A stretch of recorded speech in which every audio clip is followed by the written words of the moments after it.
Chase, we repost a lot. Appreciate it. It's just happy to do it.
Is this episode 58? This is 59, man. This is 59. Man. We got a man in the building. Let's bring him on stage real quick.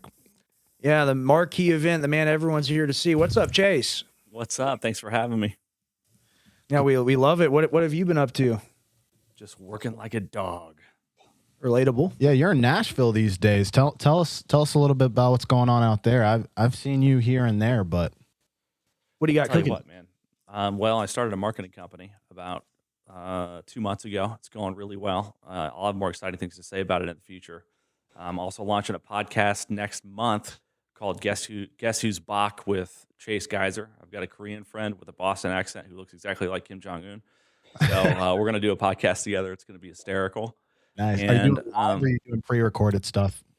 I think both. Nice. First few episodes will be pre-recorded, and then we'll figure out the live stuff. But we bought a space downtown in Nashville. It's going to have a skyline in the background and everything, and we're going to turn it into a podcast studio. We're going to hit it at least 3 nights a week. Very aggressive. And I've never been banned from YouTube, so we're actually going to do the Ian Carroll YouTube strategy, where we just go ham and make a bunch of content and try to make some money. Nice. That's awesome, man. We're actually looking for a little bit of advice from you because you're an InfoWars host, and we're about to start hosting the American Journal for the very short but foreseeable future. What do you think about that? Congratulations. I think you guys will be perfect for it. Are you going to do it together? Yeah. Mm-hmm. Absolutely. Little bits of advice would include not having a guest for more than 30 minutes at a time. Mm. It's just, you don't want to drag it out. Only take calls at the end of the show if as a filler. I only like to do calls for 30 minutes, unless it's like some insane news happened and you want to hear like what everybody thinks about it. So like, if Charlie Kirk gets shot in the neck, then you take calls the whole time. That makes sense. Yeah, those would be the things that took me a while to learn. I would do like calls for a whole hour. I'd have a guest on for a whole hour. Unless it's an amazing guest, don't do that. Sure. Well, you get the thing of like, we're already kind of doing it. We go live like 3 to 6 hours a week plus, like routinely, and then I go live every day. But when you're doing a show, when you're doing a network show, when you're there and you're a part of the ecosystem, it becomes kind of a different animal to it. And like I wanted to go do the solo show on Friday, and I wanted to see how I would do just like that 3-hour unscripted environment.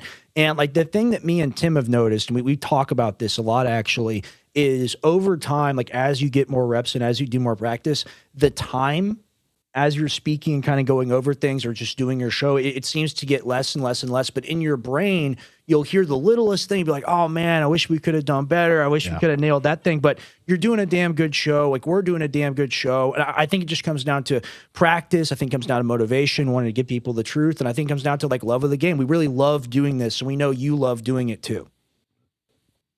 Absolutely. I would say this drove my wife nuts, but the first like 20 shows that I ever did at InfoWars, I listened to all of them back.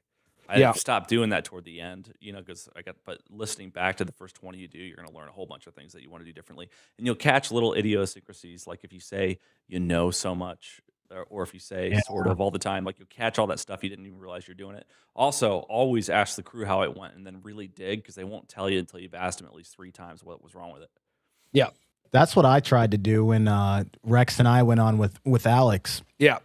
And I was like freaking out afterwards. I'm like, did that go well? Like I felt like we did awful for a second, and then everyone was like, you're making it up in your head, dude. There's no such thing as a bad show with Alex.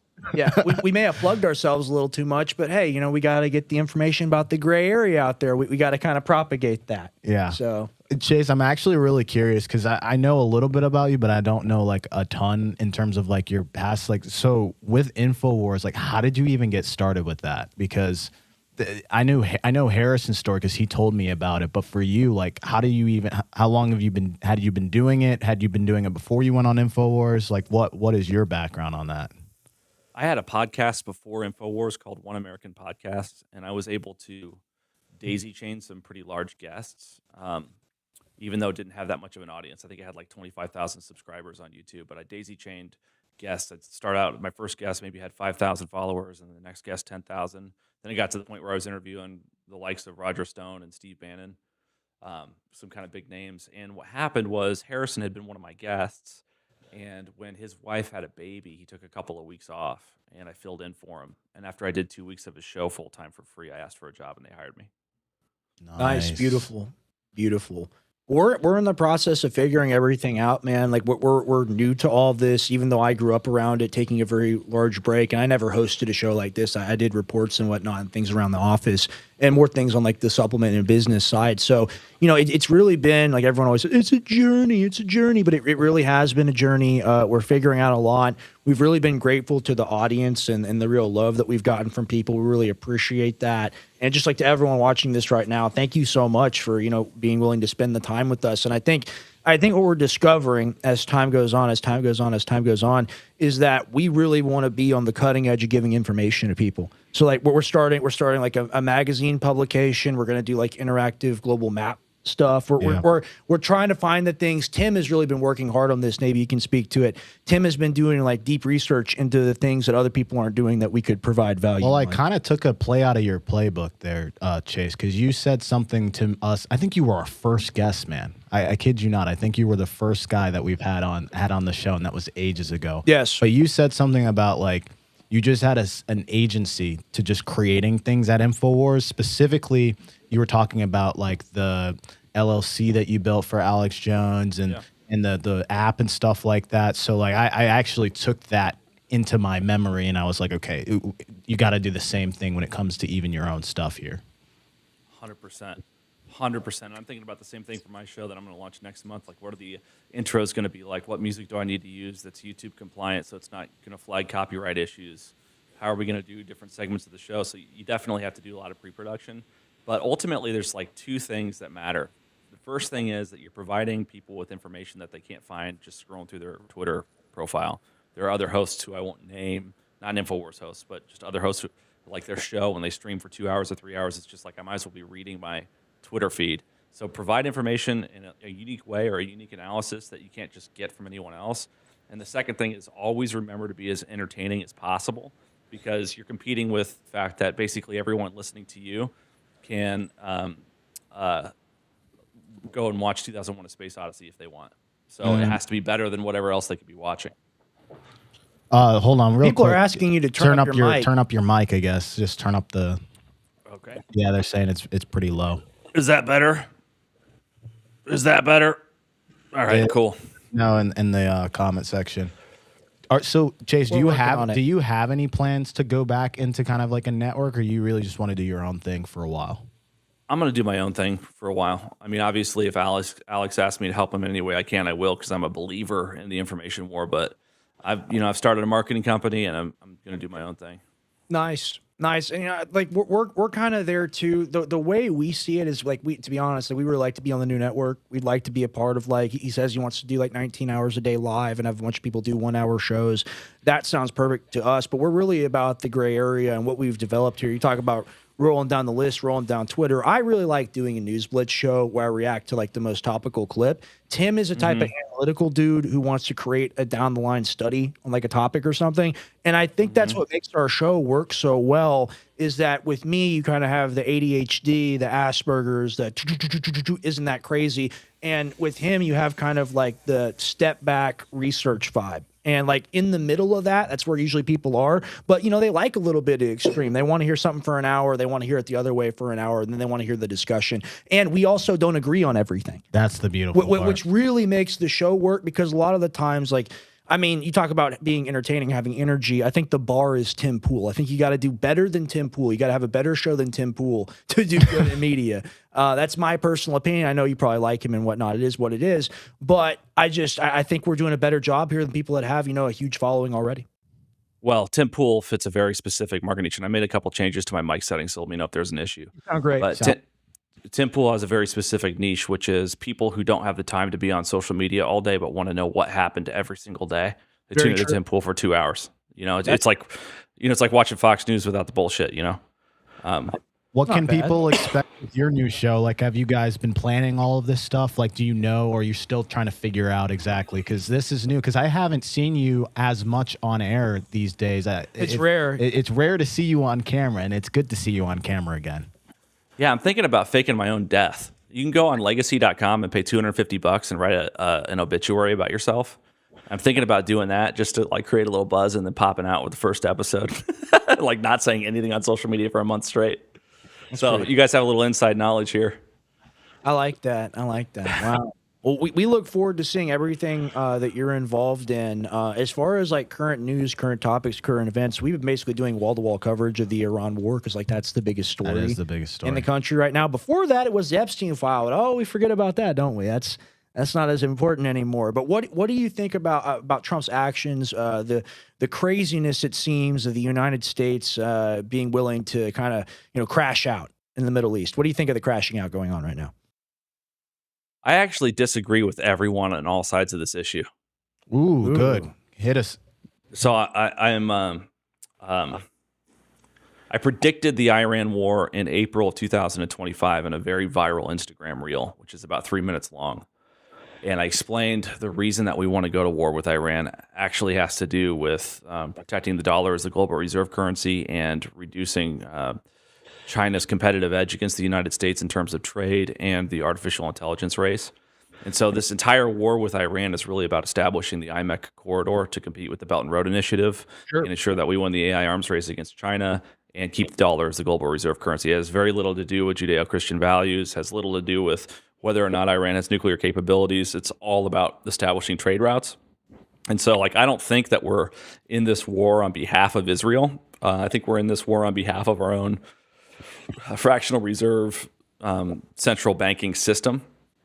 And it's just as corrupt being in war for that reason. But I disagree with everyone who's like, hey, we're doing this just because Israel, Trump's owned by Israel. But I also, disagree with the people that think it's, like the Mark Levins that think it's just great that we're going to war with Iran. It's terrible that we have a monetary system that requires that we do this in order to sustain itself. Does that make sense? Yeah, it does make sense. Do you think, does that logic track for you with the addendum of us maybe trying to make peaceful deals with these countries like Russia or China, trying to figure out a way out of this? Or do you think it was always going to result in this conflict based on the correlation of factors? We've been planning this war for 25 years. I think the decision was made toward the end of the first Trump administration. And I think he planned on doing it right after his reelection. It didn't happen, so it got postponed 4 years. And I think that this war is totally like a national security, military industrial complex, big banker protecting war. Now, Chase, like I've been going through these loops in my head of just like, why is Iran so strategically important compared to all of the rest of the countries? Now, it makes it seem to me like, okay, well, we kind of toppled the Iraq situation. Syria's a mess and Afghanistan's a mess. 6 out of 7 countries. You know, so I'm just trying to understand, okay, like what is you're touching on a specific point, but like why have we been so interested in Iran? Is it because of China and Russia being interested as well, or the location of it being because of the Belt and Road Initiative? And this is used to be where the Silk Road went. Yeah, all of the above. It's location, location, location. So the Strait of Hormuz is a huge bottleneck for energy, specifically throughout Asia.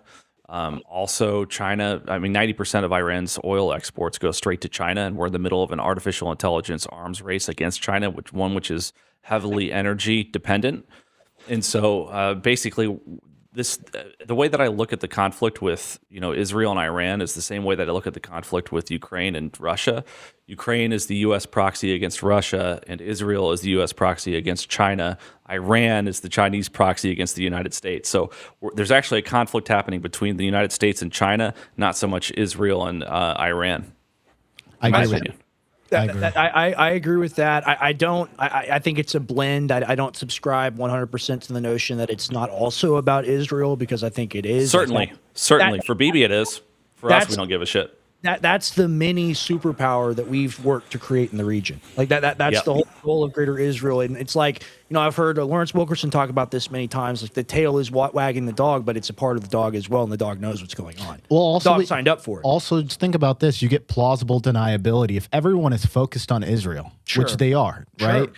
The United States gets to pretty much do anything it wants, and it knows that, for the most part, Israel is going to take the fall for it. It is the scapegoat, right? And that's why, like, I've pushed back a lot when, people are like, well, it's Israel controlling the United States. I mean, I'm like, there's no possible way. We have definitely the capability. Like, I bet they have kill switches and things like that on specific pieces of equipment that we've given them. Like, they wouldn't be able to go so far as to act completely autonomous from the United States. I just don't see a scenario like that.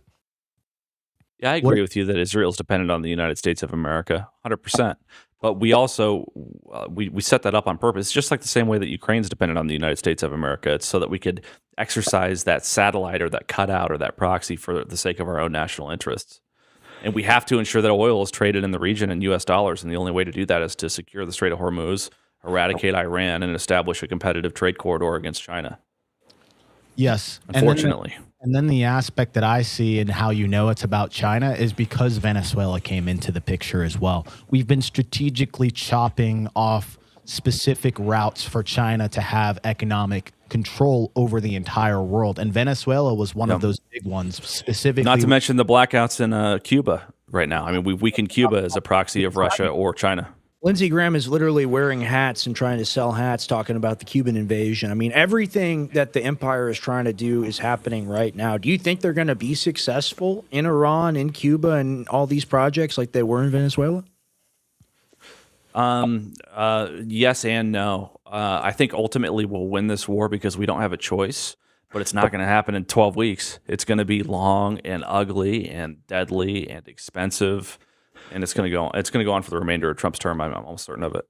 Ooh, that is bold. I agree. You guys don't think that Americans will squeal way before that? Because I don't see how, if Trump loses the midterms, that the Democrats allow this to just go unchecked. Well, it's like executive order. It's a deep state war. I actually agree with you, Chase. Like there are no breaks. The Democrats want it too, man. They're just so glad that Trump's the one taking the fall for it. Ooh, that's a good point. Yeah, I'll give you that. Sure.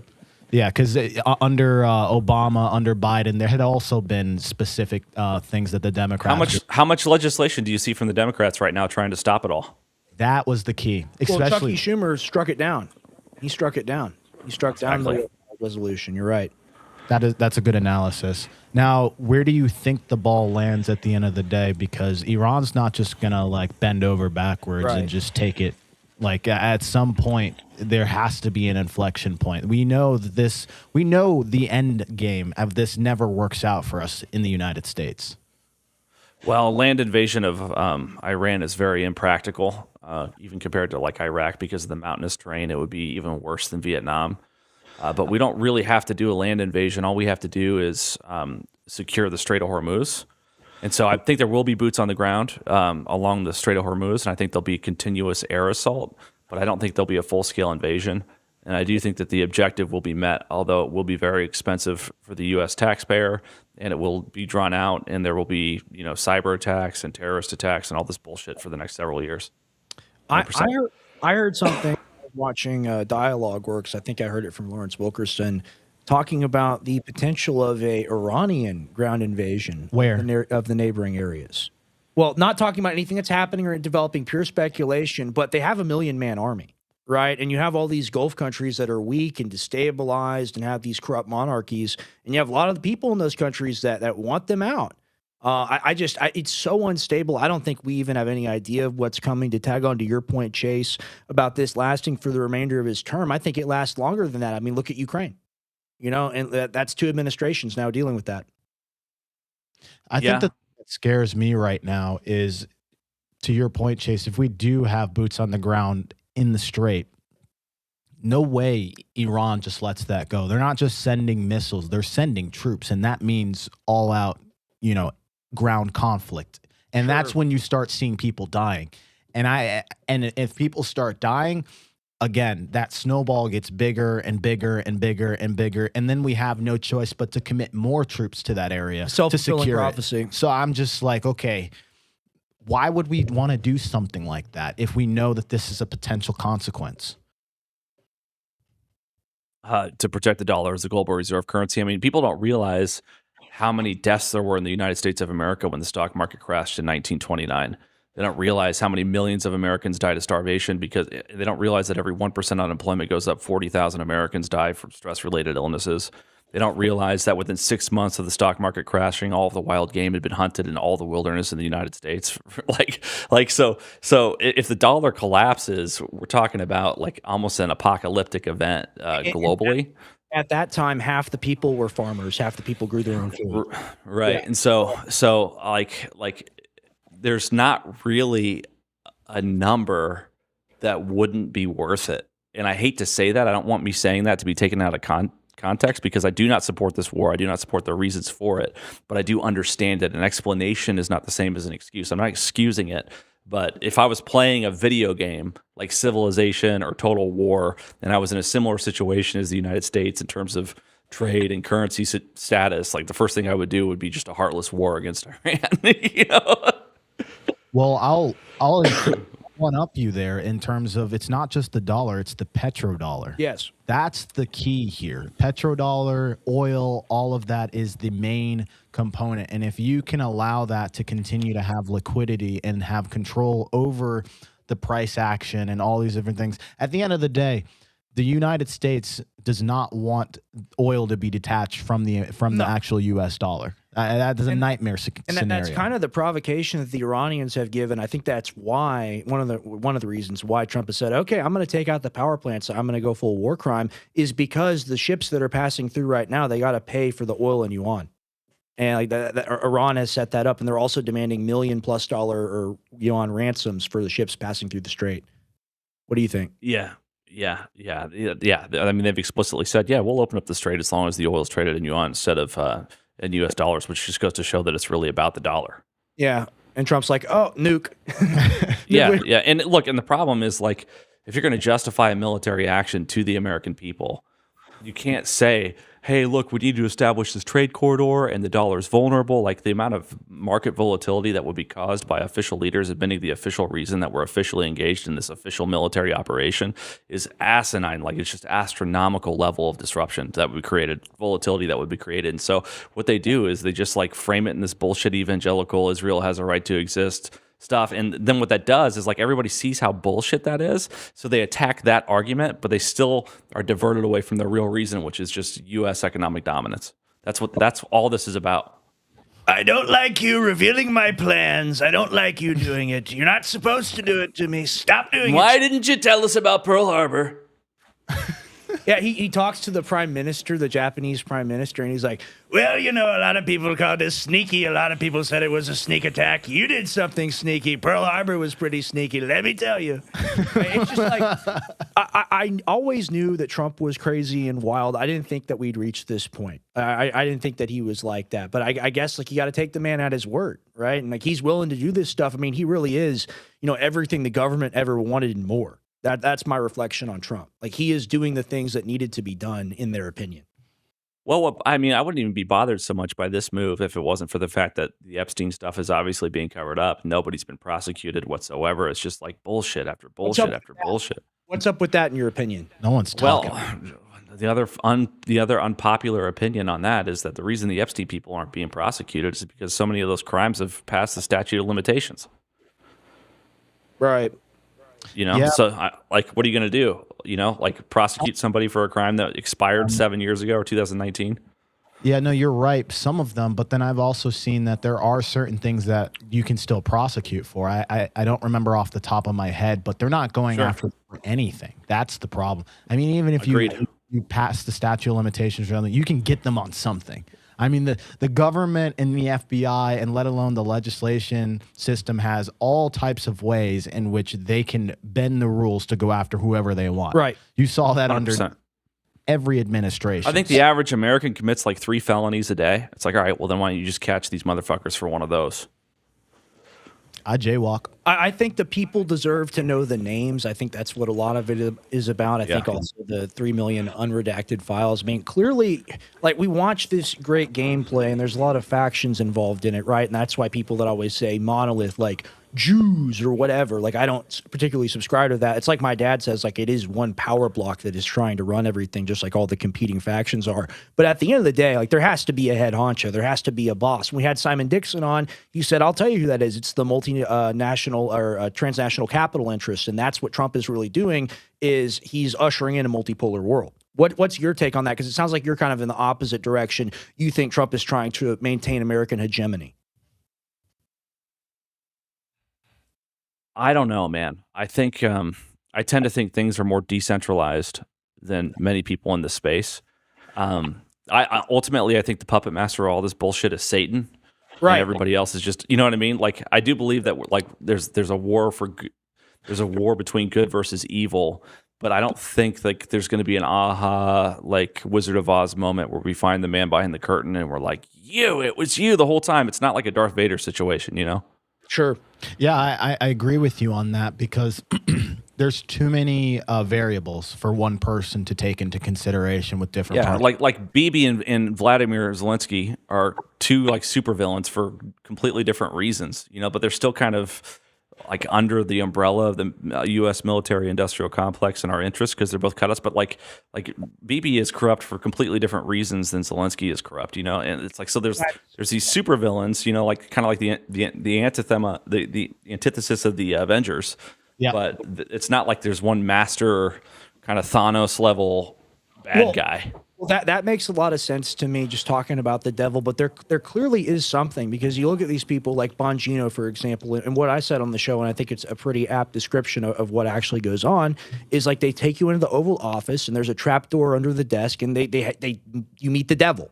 Basically, like that's you meet Satan, and then you start following whatever protocol it is, because it's just too weird. You look at these people; they're like shell shocked. Yeah, I mean, we saw it with Mike Johnson when he was totally against funding Ukraine, and then he went into a skiff, and he came out 3 hours later, and he was all for it. It happens over and over again. Right. Yeah, you saw it with Cash. You saw it with Bongino. Same thing. Yeah. Cash and Bongino were told that Epstein's in witness protection, and then they came out both together and said that Epstein killed himself. Yeah, I would throw RFK to that too. He said there's a lot of things that are going to change when I get in there. And I'm like, okay, what have you done? Like, he's made some good progress with some of the vaccine shit. They went back to the 1980s schedule, didn't they? No, but the stuff I wanted him to focus on was the terrible stuff in my food. Like, if Chick-fil-A is that bad for me, Right. Come on, at least give me the bare minimum of like taking us back to the 40s where it had less the stuff. glyphosate thing is so crazy because like the argument is, but it's only used on 3% of American wheat to dry it. It's used on a third of all American fields for weed control. So even if they don't apply it directly to the plants, they're applying it to the environment. We use 280 million pounds of it a year. It's gone up like 30 million pounds steadily every year. And it's all over your balls because the underwear you're wearing. Yeah. What? We love it. We love the polyester. I'm getting it right now. You know? That's insane. It's true. It's true. But like these environmental toxins, they're everywhere, right? All over my balls, bro. All the world's problems are on my balls right now. Now, Chase, question for you. We just asked for an additional 200 billion, of course, on top of the 50 that we did the prior week. I'm pretty Money's not sure. real. It doesn't matter. Right. You know, is there any point at which we get to actually push back on these things, or it's just one of those things that you just kind of just accept as a reality? Because people don't seem as upset about that compared to some of the other issues. Like we'll go and riot because of, you know, something that happened with Minnesota, but like this thing is significantly more impactful. Dude, that's such a good point. Like if a person gets killed, like whether it's a Renee Good or a George Floyd or whatever, the whole country will burst into flames. Yeah, it's because our protesters aren't paid. Ooh, interesting. Talk about that. Well, I mean, all the leftist protesters are paid by these NGOs and the World Economic Forum and these other organizations, whether they're Black Lives Matter or whatever. They're all hyper funded. The Democrats are super organized. And they operate with like a subconscious understanding of what to do for the good of the hive mind in a way that Republicans or conservatives or libertarians or whatever that isn't left is. And so like, yeah, I mean, nobody's paying thousands of, you know, college age or, you know, 20-year-old kids to protest on behalf of the fact that we're funding $200 billion for a war. Hey, $40 in a sack lunch. That's highly motivational to a lot of people. You know, so maybe we don't criticize people's, you know, sub-honest way of living. But that is a real factor. I mean, like, I grew up going to protests and seeing Antifa and seeing all of it. And there are people that are true believers and down for the cause and want the anarchy and all that. But there are a lot of people there, you literally ask them, I've done this many times, like, yeah, you know, I'm getting paid a whole assign, man. I think it might be even more simple in the way you guys are describing, and we've just become desensitized to it. I think, you know, the Americans have been used to the fact that, like, you know, we raised the debt ceiling another $6 trillion this year. Yeah. And it's like one of those things that you hear, but you don't really like process anymore. You know, not until, you know, you get into a situation like 2008 where you got Occupy Wall Street after clearly enough people experienced job losses as well as housing foreclosures. And then you have... That's the point right there. That's it. You nailed it. It hasn't gotten bad enough yet.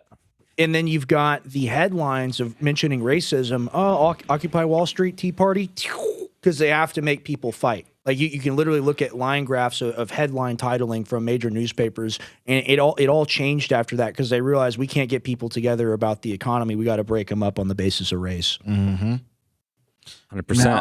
What do you think about this? Is it the fact that like it hasn't gotten bad enough? Like because I didn't see how a Minnesota situation could have just, I mean, maybe it's your Democrat position of like, okay, they had funding to start these things, but like, I'm like, come on, this is worse. This is like 10 times worse. My gas was like $2.20 a month and a half ago, and now it's at $3.79, and we're in Texas. Yes. Yeah. What was the question? The question is like, you know, you said it hasn't gotten bad enough, and it's like, okay, what is a scenario in which it gets bad enough? Everybody loses their job because the AI take over and inflation goes through the roof at the same time. Ooh.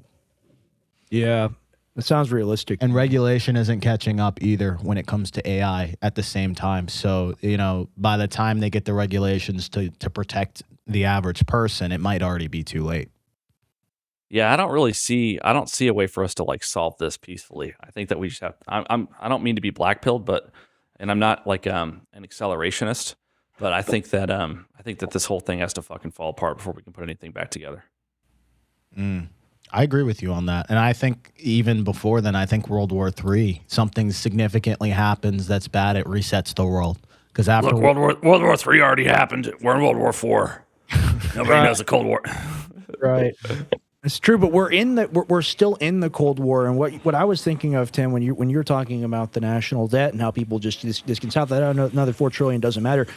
I looked back at what it was during Trump's first term, and during Trump's first term, it was 17 trillion.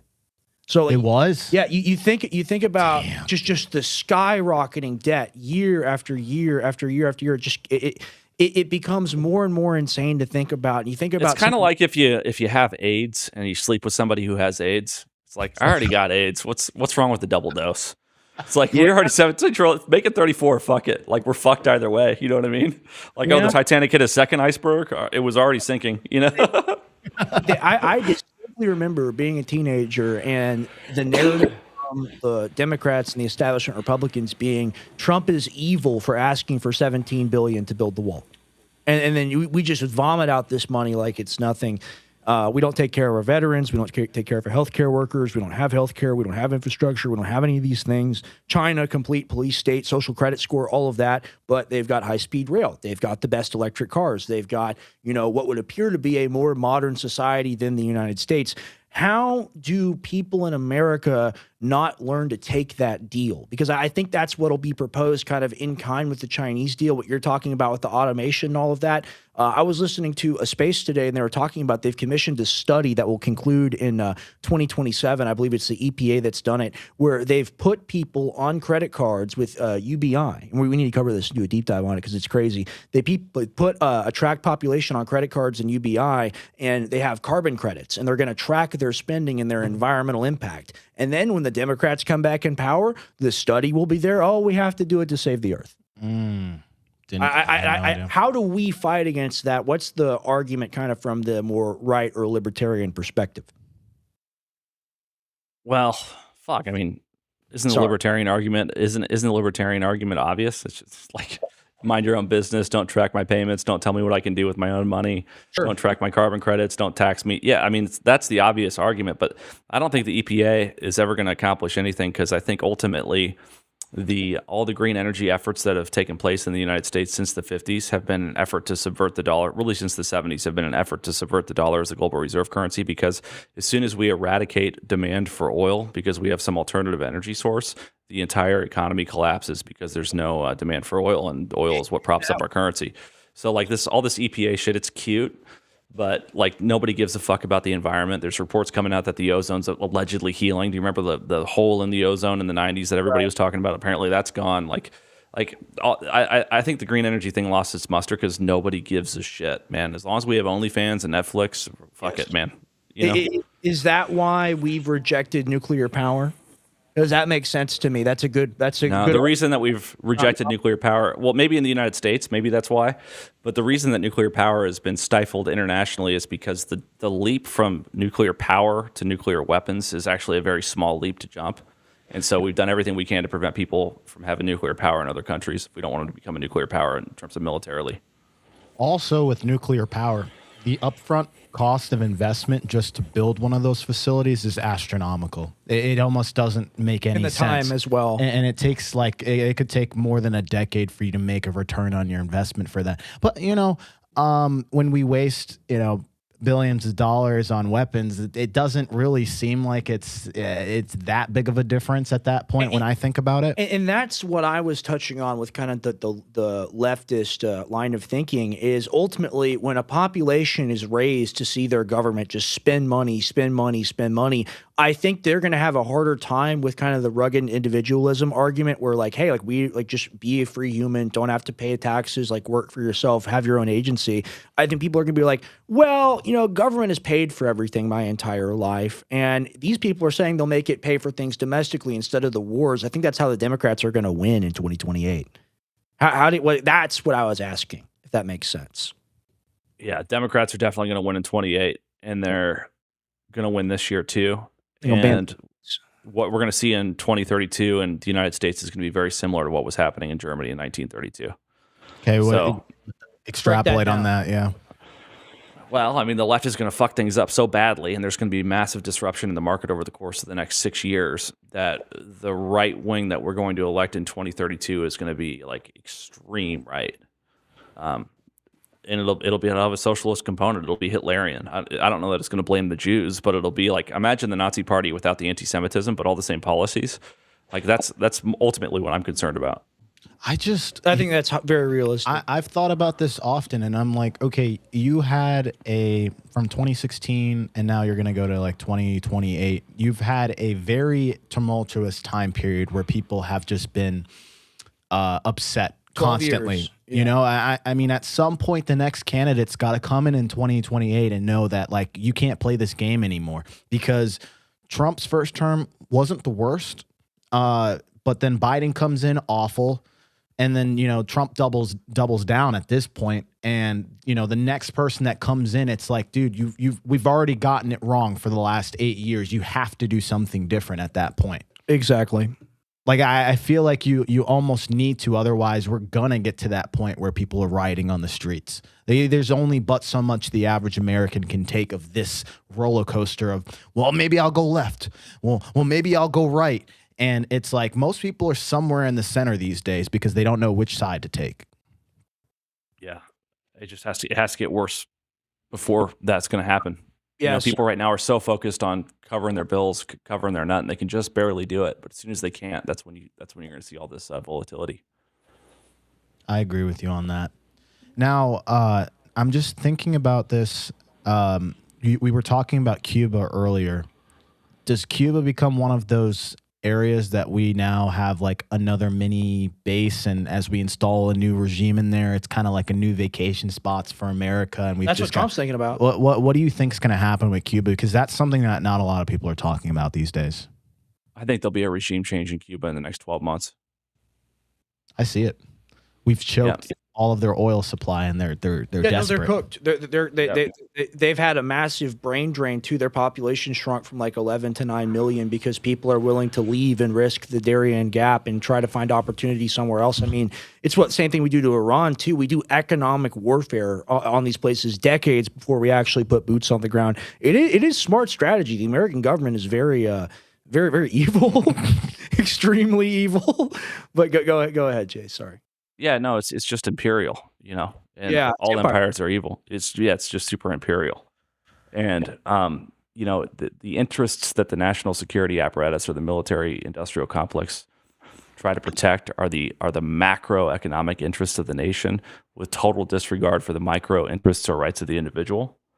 And so, like, my concern is not so much what happens if we lose this AI arms race with China, this economic war with China, but what the country looks like after it does the things it needs to do in order to win.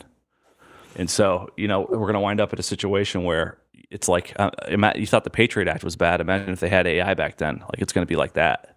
You think, so, just to clarify, are you saying like we're kind of moving towards a similar build up just like China has with what they're doing to their citizens? Do you see that happening here with all of the democracy and constitution we have here?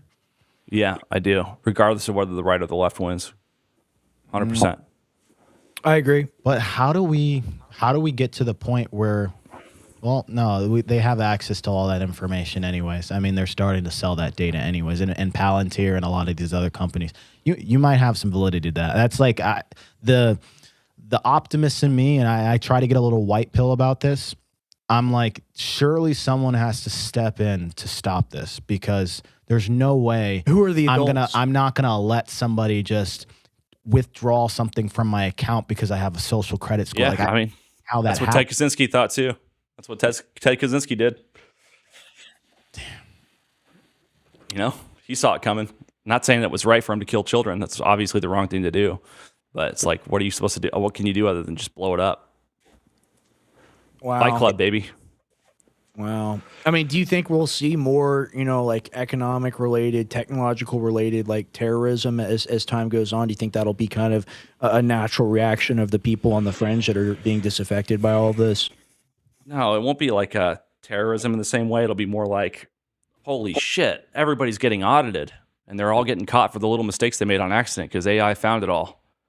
Yeah. And like, not, you know what I mean? And then like everybody's making deals with the federal government and all this bullshit. It'll be massive psychological operations on all social media platforms, because the AI manipulations of the algorithm and the different social media platforms, especially the publicly traded ones, the boards of directors will sell out just like they did under the Biden administration, but this time with weaponized AI.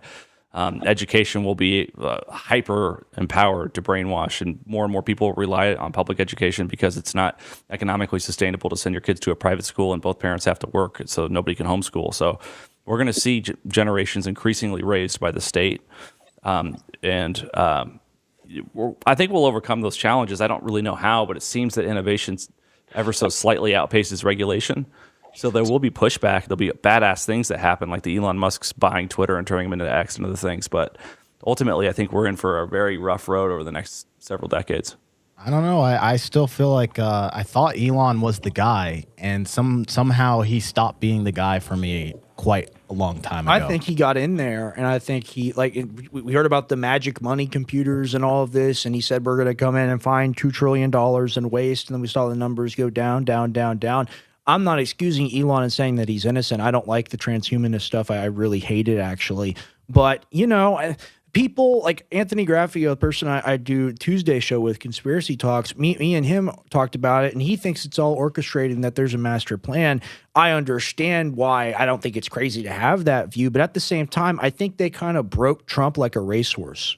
I think it started with the Russia stuff. I think it started with the media programming. And I mean, I'm Alex Jones's son. Like, I've seen the hatred my dad has had to deal with, and, his character and like a lot of the effects that something like that has for 32 years. You have people say that you're a horrible person. I think Trump was overloaded with an attack that no one had really ever perceived before. And he had a bunch of weaknesses already. And then we kind of get this agent of the empire as the result. I think he's really a creature of Washington now. He's the ultimate politician, which is the irony.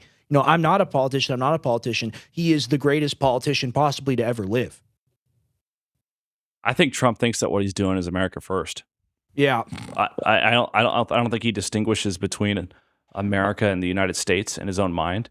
And so he thinks protecting the interests of the United States as a state, as a nation, is the same thing as protecting the interests of the Americans, which I think is an outdated kind of boomer philosophy, like a Jack Ryan philosophy, where the CIA is always the good guys coming in to bust the terrorists. You know what I mean? In Hitler, it was the same way. And I'm not trying to say that Trump's Hitler. I'm just giving an example of another nationalist leader that, for some reason, was Germany first, but constantly involved in conflicts in other nations. Right?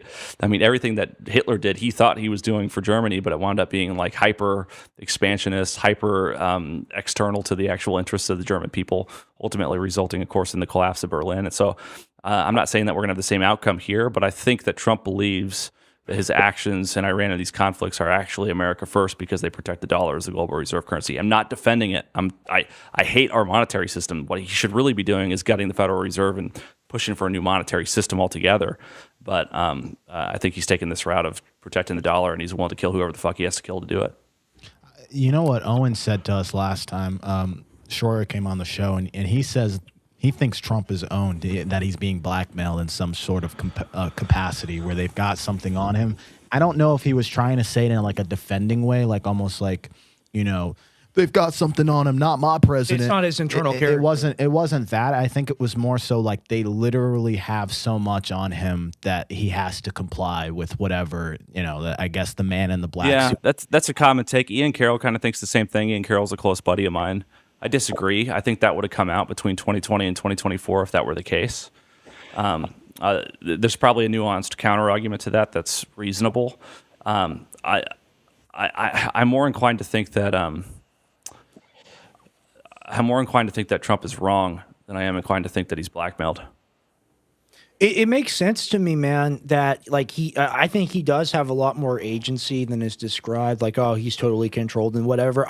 I think it's like the mafia, right? Where if you leave the mafia, they're going to whack you. They're going to release whatever they have on you. But as long as you're in the mafia, you're one of the guys. I think that's what it is. I think he has a real need to be liked. And it's what you said. It makes a lot of sense to me. You talk about a guy that has a love of money. I mean, that's Donald Trump, number one, numero uno. Protecting the dollar, I could very easily see how that narrative could get lodged in his mind and never let go. I've got something that that just crossed my mind. Go ahead. Okay, so Trump is one guy, right? He's very old. There's only but so much that you can focus on at one point. You've got all of these people that are underneath you. You've got different agencies, different things that are happening abroad and overseas, right? So a lot of what I see is there's like a trickle of information that comes to him, and he can only process but so much. And I feel like either you've got people on these lower levels or maybe parallel to him that are feeding him information on, hey, I think we should go do this thing. And then rather than kind of actually have some agency to think about the decisions, I think he also just like, yep, sounds good. I think there's certain situations where I could see that happening to where like he's not really processing the actual effects of what it looks like down the line if we do this thing, except for the one thing that he's focused on. And winning. I'm going to win. I got to do what I got to do to get it done. Yeah, because somebody could just be like, Mr. President, I have the best thing since sliced bread. You just need to go and, attack these people and put ICE agents here or something like that. And he'd be like, great idea. And I mean, look at how they set that up with Venezuela, right? Oh, that went perfect. He even got the guy that flew the helicopter to come and get the medal at the State of the Union, right? Like that's literally picture perfect, everything you want. And they go, Mr. President, it'll be just like Venezuela. We'll take out the Ayatollah, it'll be done. And here we are. You know, I really like your takes. It's different than what I hear other people talk about. I think this is why it's important that you have your own broadcast and that you're independent and just that you go on other shows in general and you being on InfoWars. This is a very refreshing perspective. It's making me think about a lot of my takes. Obviously, I joke a lot about make Israel great again. I say MIGA because it's funny. Okay. MIGA please and all of that. MIGA please. I think it's a little hilarious. But, you know, I think he does have more agency than we give him credit for. So just in closing, got anything else you want to say on that topic? Just thank you for coming on. Really appreciate it. I know you're busy today. No, I appreciate it. Thank you so much for having me. I've got nothing to say other than follow me at Real Chase Geiser. I'll have more content coming out in the future. And anytime you want me on, Rex, I'm happy to come on. And thanks, Tim. I appreciate you too. Oh, 100%. I want to get him on one of our segments. Come on the morning. Come on American Journal if you wake up. I'd love to. You know, we would love to have you on the show. Thank you. All right, Chase. Really appreciate you, man. Yeah, we're really Take care, guys. Thank you. Appreciate you. We're really looking forward to hosting the American tomorrow. I think we're just kind of going to call it. Yeah. You want to get into a couple things from the doc? We could do a couple things from the doc. I think, what are we at? I think we're not even at an hour yet. So all right, we got to give people a little bit more. We got some chats I need to read first. I got a couple super chats. Sure, really quick for public opinion. It's on the second page of the doc. Get the Misfit Patriot video, Wes, if you would do that, please. We're going to play that because like I farmed it twice. I tweeted, I said, actually, this guy should be deported or something like that. Mm-hmm. And it got like thousands of likes or whatever and like hundreds of thousands of impressions. And like, he should be deported. He should be deported to the moon. But I did another tweet. I was like, I can't stop coming back to this train wreck. That one also blew up. It has like 1,000 likes right now. This guy's literally laughing in people's face about the gas prices going up. He's like, what is it? An extra $30 a week? And it's like, actually, you know, $120 to $150 a month is a lot of money for people. And it's actually a lot more than that. It's probably more than that, depending on how much you drive, significantly changes a ton of money. I'm seeing it. I used to drive an hour to work every single day, and that was one way. 2 ways. I was filling up my tank probably every 2 or 3 days. And during Biden, this is actually what pissed me off. My gas is at like $4, and I'm paying like almost like $100 for a freaking sedan. Right. And that was on a weekly basis. Tim drives energy efficient vehicles. I get like 16 to 15 miles to the gallon. You know, 100%. And I'm like, there's no reason that this should be like this. But go ahead and play that. We'll play it really quick. And Nimrod Pod said this. Shout out to Nimrod Pod. Check him out if you haven't. I've been on his show, did an excellent episode with him and his boys on there. He says, you don't have to find it. He's like, I can't believe the Misfit Patriot video is not satire. I mean, like when you see this, if you haven't seen this, this is the most outrageous thing I've seen on Twitter in quite some time. Let's play the video. Oh my God, guys, I just filled up my truck and it was $80. Is that really worth taking out the world state sponsor of terrorism? Like, I mean, is it really worth it? I mean, I usually fill it up and it's like $60. I'm spending an extra $20. I fill up probably once a week, maybe like 1.5 times a week. That's like $30 extra a week for the past like 3 weeks. I don't know, like what? Oh my God. Is that really worth killing the same people that funded the deaths of thousands of Americans? Yeah, you fucking idiot. Yeah, it's worth it. Okay, so he's on the highway. He's wearing no seatbelt. He's filming a video. These are real MIGA activities. Okay, only a real MIGA would be able to get away with doing this. He's laughing in your face about the gas prices going up.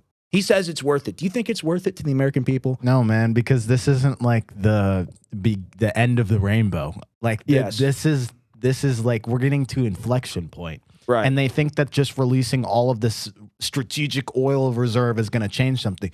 We blew up everything at this point. We're blowing up refineries. We're blowing up pipelines. We're doing all of that, and it's on both sides. And these take years. Take years to get back into play. The oil supply is based off of also your output. There's no way that you can create the supply that actually meets the demand. Dude, they hit the place in Qatar that's responsible for like 6 million barrels a day, and the Saudis opened up the emergency pathway in the Red Sea, and that's only like 2 million a day. Oh, and they're going to probably attack that too. Sure. How much you want to bet? The Houthis have already announced that they're planning on doing stuff around that area. I mean, but he says it's okay. He says it's worth it. If we do what Trump's ultimatum is in the next 48 hours. Gonna hit the energy. Mark my word, guys. If he does that, Iran is going to go ballistic. Nuclear. Well, you know, almost. They'll hit the nuclear. They've hit Dimona. Like that. This is how this accelerates, guys. Because at that point, if you're so far backed into a corner, you're like, I got nothing left to lose. You're just going to be swinging. Yeah, you're just going to swing for the fences. And that's the thing is, like, we're online. We follow the news. We follow these events. How this guy's terminally online. His whole profession is clicks. You're not doing this out of political awareness or because this is an opinion. You're doing this because it's profitable. Well, I think his ego is involved here. Like, there's a lot of things. Let's quick, read the super chat. Thank you, 701 Overland, for the super chat. Great talk. Needed to see some of this tonight. We appreciate you. You keep going. Yeah, well, we're always glad to be a home for people. Thank you so much. Every donation. Got another super chat that we're going to read real quick. From Sabazinator or Sabinator 5567. 67. A bit off topic, but can you get Harrison to interview Max Egan either on the War Room or Moonbase? We'll talk to him about that. Thank you for your super chat. Thank you for the super chat, guys. We appreciate it. Any support with the channel. Indeed. Let's play the rest of the Misfit Patriot video real quick.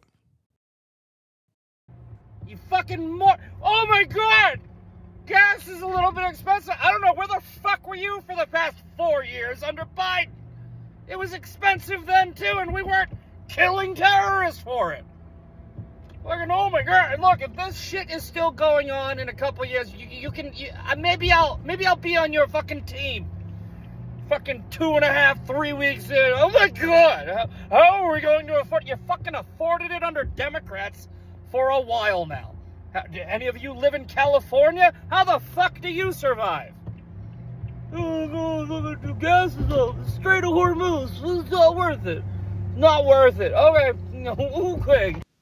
All right. That'll be played for years. That will be studied for years. In colleges, they'll play that video and they'll talk about it and they'll talk about the various problems of it. I mean, it'll be a part of compilations. It'll be a part of memes, you name it. And here's the thing is just like, we just have the correct position, which is this is bad. It needs to stop. You can talk about causality. You can make arguments X, Y, Z. Ultimately, it's a war of aggression. It is. And I was going to do a deep dive tonight on, the causality and the trickle-down effect of how this is going to affect you back at home, because it isn't a joke at this point. And everyone's paying attention to gas prices, and we're talking about gas prices, but the one you need to pay attention to is diesel prices. That's the one that's going to kick. We're going to cover this tomorrow on the American Journal. And if you guys want to catch us in the morning, if you're on your way to commute, on your commute to work, this will be a very good one for you guys to tune into and listen to. But I'm pretty much going to be breaking down like the economic impact this is going to happen, because now we have data from 2022 of what ended up happening after the Ukraine war and some of the situations that happened with that. So what else? Plug newsletter? Want to let people know about honestly, I do want to pull up this newsletter because this is something that I wanted to come out with in order to give you guys more value as the gray area, because I do these deep dives and there's so much that happens during the week and I'm not able to cover everything, right? We're only going on like twice a week. This newsletter is something that you guys need to subscribe to. It essentially is a condensed down version of like the most up to date kind of things that you need to be paying attention to in deep dive fashion that actually allows you to be engaged and understand what's happening in real time. I'm not just doing headlines here. Yes, and we're going to do a ton of different articles weekly. We're going to have a ton of different contributors. I'm going to contribute and write supplement articles, geopolitical news articles. We've got interactive things we're working on as well, working on maps, working on timelines, working on tracking things that nobody else really has. You know, Tim and like a lot of our great friends have really been working on this, and we've got a really cool thing cooked up for you guys here. It's really worth it to support the show. Yeah, and Wes, you can go ahead and click on the subscribe button. Literally for $5 a month, which is less than a cup of coffee because Starbucks is outrageous these days, even for whatever you're trying to pay for. You can actually get information to arm yourself, and not just that, create a 360 win in which you actually help support the channel. Right. And I know people do super chats. I really appreciate that, but I want to do something for you at the same time. We want to do something for you at the same time and provide you value in ways in which you can actually learn something every single time. Yeah, and Nimrod Pod says, love the newsletter. The written word is dying. Yeah, we've got a lot of respect for the written word. We want to do phenomenal articles. We want to do actual journalism for you guys and tracking analytical stuff as well. Yes, and Nimrod is just one of the subscribers, but we've got a lot of people that have started to subscribe, and I'm getting good feedback. I mean, we're spending time actually trying to make valuable content for you guys. And the biggest thing that I am excited for is when we start having contributors, people that you guys actually know that, you know, have something of value for you as well. And it's just a 360 win at the end of the day. It's beautiful. And here's the thing. Other people, they do a show to sell you something. We're trying to give you a product so that we can do the show. And that's what the real nature of all this is. If you want to help us keep the lights on, if you want to help us develop, if you want to help us hit the street. I mean, I've been doing man on the street stuff for a very long time. I did my first event probably in like 7 or 8 years out on the street interviewing people. Did that great interview with the Boomer. I'd love to be able to go to places, interview politicians, interview billionaires, just get in their face on the street, go to some of these big events like CPAC or WF. Who knows what we got cooking. But if you want to be a part at the ground level, at the ground floor, we're just getting started. We've done hundreds of hours together, but it's still only 58 episodes. We're about to be live basically 3 to 5 days a week on top of the gray area. And if you want to really be a part of that journey, best way to do it, subscribe to the newsletter. Yeah, and the newsletter where you can find the link, if you go to Gray Area Talks, our X account, you're probably watching on it already, or you're watching on Rex's news on feed. You go to his link in the bio, you can find Gray Area. If you click on the link in the bio on Gray Area Talks, you will find the newsletter right there. It's the first link there. $5 a month, less than a cup of coffee, and you get great value at the end of the day. So yeah, there it is. He's got it pulled up. Gray Area Talks. You click on the link right there. We've really been getting some love from people. We really appreciate that. Super appreciate it. I think it's at. It's really honestly, really cool. We've been blowing up, guys. I mean, I want to take a moment to actually talk about that real quick. Sure. Because, dude, we've come a long way. Absolutely. In such a short time, but we've come a long way. You guys have no idea the amount of work that we put in behind the scenes, and just to be even given an opportunity to do something like this on InfoWars.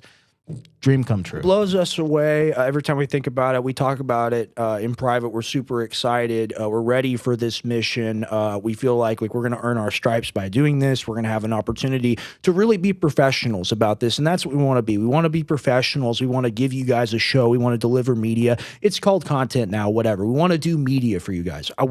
This is an art form for us. We're getting better at it every day. We really appreciate the learning process because you guys have seen us grow. 100%. They've all seen us grow. There are people who probably remember when this backdrop looked like Bin Laden's the Osama cave. Bin Laden studio, yes. I mean, it was tan.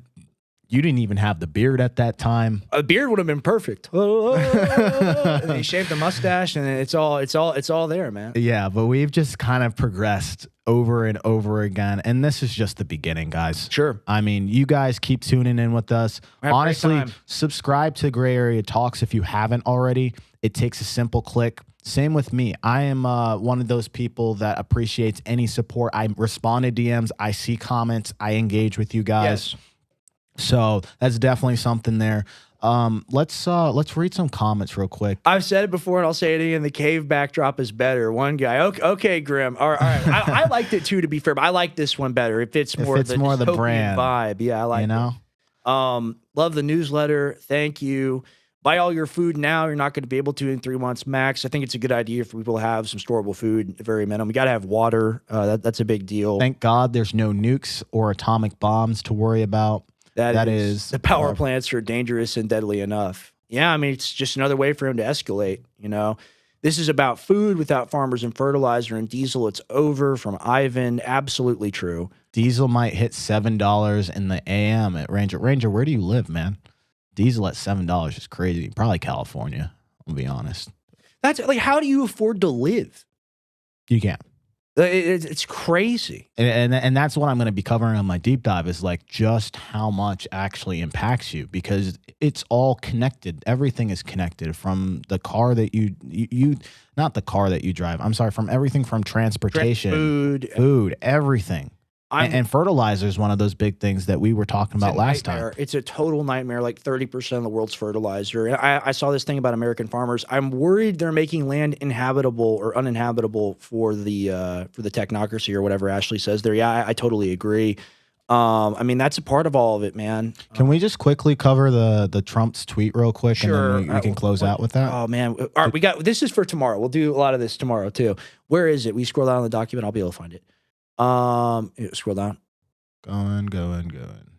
All right, maybe it's up top. Actually, no, keep scrolling. You want me to search Trump? Oh,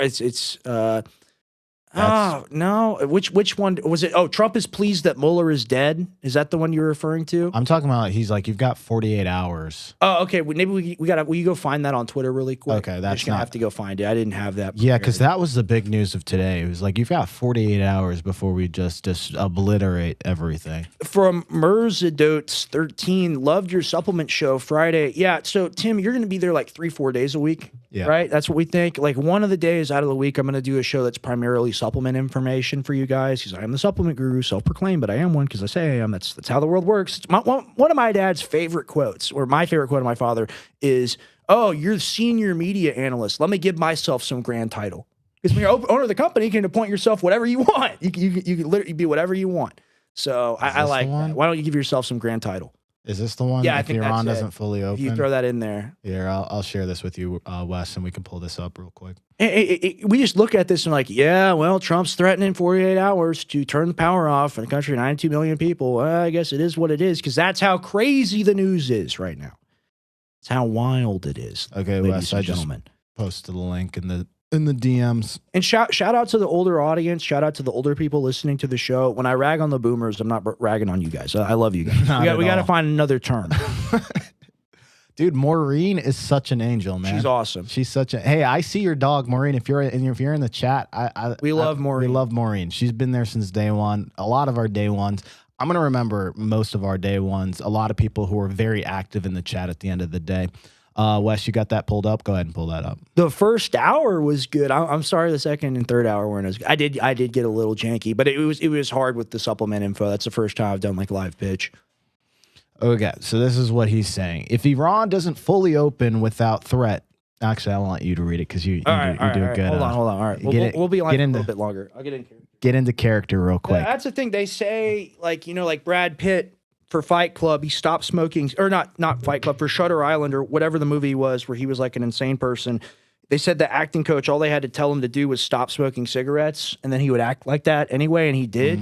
When you put on the Green Goblin mask, when you put on the Black Spider-Man outfit, when you put on the Trump, you become a little bit Trump yourself. You can't avoid doing it. It's true. If Iran doesn't fully open without threat of the Strait of Hormuz within 48 hours from this exact point in time, the United States of America will hit and obliterate their various nuclear power plants, starting with the biggest one first. Thank you for your attention to this matter, President Donald J. Trump. You can come back to us. Yeah, come back to us. Yeah, I mean, we're like 20 hours away, I think, at this point. Actually, get it up really quick. Let's see when it went out. Send me to the front line, sir. That's right. That's right. I want to be there out on the straight, man. We're going to send you to the most dangerous part of the island. You're probably going to die. And then I'm going to take a photo of your coffin. When you come home, I'm going to send it in a newsletter. I'm going to send an email and say, give me $50, please. Give me $50. I'll make sure that $50 comes from my kid's piggy bank, sir. Literally. And here's the thing, people. Trump sends out campaign emails or fundraising emails where he goes, be a part of my national security briefing. And in the photo they use for it, it's him saluting coffins. Somebody had to do it. Somebody had to do it. I had to do it. I had to take a photo by the coffin. It's a good picture. Okay. Proud to serve my country. Oh, man. Okay. All right. I'm taking the Bane outfit off. Okay, so I'm tapped out, man. Yeah, I am too. So tomorrow we've got an early 8 a.m. show from 8 to 11. You can catch us on InfoWars. We're going to be dressed up. I'm sorry you didn't like it, Ranger. I apologize. I'm going to commit seppuku. That's a joke. I'm not being real. No, you're totally fine. So we appreciate you guys for tuning in. Again, please subscribe to Gray Area. It's linked in the bio on mine, linked in the bio on Rex. You might be already watching. Just hit a subscribe button. We appreciate the follow, anything that supports the channel. And please, please, please, please Tune in. The newsletter. That is like a huge thing that I really hope that more people get in. We hope you do it. Please do it. We Please really support do us. hope that. So thank you guys. We will Catch us tomorrow. Catch us tomorrow, all right? Thank you. I love you, Hillary. I love you so much. All right, you can take us off.